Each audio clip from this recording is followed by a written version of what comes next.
جواب نمیتیه. فردوس قنش بزنه منم باشم میرم در ارتش اسرائیل خدمت میکنم، یعنی پرابلم ندارم. بعضو مادر تا تجاوز کیس است میخواد برای یهود جواب میزنه. خواهر مادر تا گپ یهود رفت است. چند تا مسلمان کشتی؟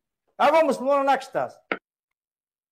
این قدر یعنی تاج کیف میکنم من در خبر زده سای میگم که همین یهودا اگر کار کنن بگن که ما کار میکنیم والله قسم قطعا یهودیو من آماده‌ام برای همکاری کردن تا و سفارات بزرگترین در تاجیکستان سفارات اسرائیل آماده هم برای دادن.